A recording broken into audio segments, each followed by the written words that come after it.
ఉన్నటువంటి ఆలయాల్లో త్రికూటేశ్వర ఆలయం చాలా విశేషమైంది. అక్కడ ఏంటంటే మనకి ఒకటే నంది.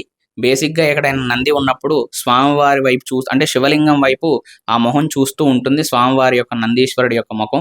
కానీ మనకి ఇక్కడ ఉన్నటువంటి త్రికూటేశ్వర స్వామి ఆలయంలో మనకు విశేషంగా 3 శివలింగాలు ఉంటాయి అన్నట్టు. 3 వైపులు 3 లింగాలు ఉంటాయి. నంది మొహం చాలా క్రాస్‌గా ఉంటుంది. ఎందుకు అంటే ఒక కన్నుతోని 2 శివలింగాల్ని నందీశ్వరుడు చూస్తాడు. రెండో కన్నుతోని మూడో శివలింగాన్ని చూస్తాడు. దాన్ని త్రికూటేశ్వర ఆలయం అంటారు.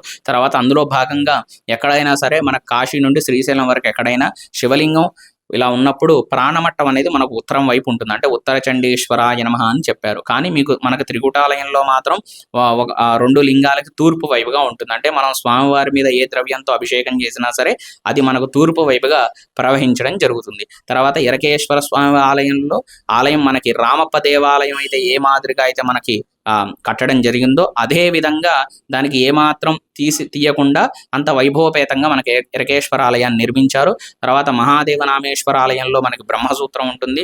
నామేశ్వర ఆలయంలో మాత్రమే అర్చకులు మాత్రమే లోన గర్భాలయంలో అభిషేకం చేస్తారు. ఇరకేశ్వర ఆలయంలో భక్తులందరూ కూడా పంచ టవలు అంటే సాంప్రదాయమైన దుస్తుల్లో వచ్చిన వాళ్ళు ఇరకేశ్వర స్వామి ఆలయంలో గర్భగుడిలోకి వెళ్ళి అభిషేకం చేసుకునేటువంటి సౌకర్యం కూడా ఉన్నది.